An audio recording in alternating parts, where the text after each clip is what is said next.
नमस्कार दोस्तों। आज मैं आपको एक बड़ी मज़ेदार पौराणिक कथा बताऊंगा, जिससे आपको ये पता लगेगा कि आखिर विंध्याचल पर्वत छोटा कैसे हो गया। बहुत प्राचीन समय की बात है कि विंध्याचल पर्वत और हिमालय में होड़ लगी थी कि कौन ज़्यादा ऊंचा हो सकता है। हिमालय से ऊंचा उठने के लिए विंध्याचल लगातार ऊंचा होता जा रहा था और उसके ऊंचे होने की वजह से भगवान सूर्य को अपने पथ में परिक्रमा करने में परेशानी पैदा होने लगी। तो भगवान सूर्य ने ऋषि अगस्त्य से प्रार्थना की कि वो अपने तपोबल से कुछ ऐसा करें जिससे विंध्याचल छोटा हो जाए और वो अपनी परिक्रमा कर सकें।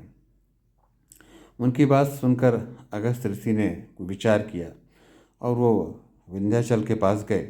उन्होंने विंध्याचल से कहा कि विंध्याचल, मैं दक्षिण की ओर जाना चाहता हूँ, लेकिन तुम्हारी ऊंचाई मेरे रास्ते में बाधा आ रही है, इसलिए तुम छोटे हो जाओ और जब तक मैं वापस नहीं आऊँ तुम छोटे ही रहना।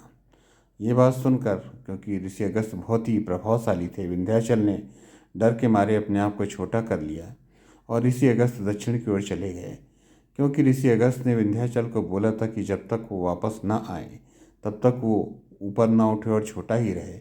तब से लेके आज तक विंध्याचल ऋषि अगस्त्य की राह देख रहा है, लेकिन ऋषि अगस्त्य कभी दक्षिण से लौटकर उत्तर भारत की तरफ आए ही नहीं और बेचारा विंध्याचल छोटा ही रह गया।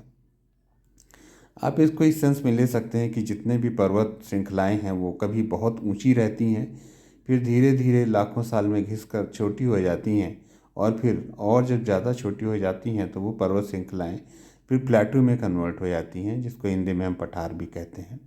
तो विंध्याचल भी कभी बहुत ऊंचा पर्वत रहा होगा और वो धीरे धीरे घिसते हुए छोटा हो गया और ऐसे ही घिसते घिसते एक दिन वो प्लेटू में कन्वर्ट हो जाएगा और पर्वत का अस्तित्व समाप्त हो जाएगा। ऐसा सभी पर्वतों के साथ होता है।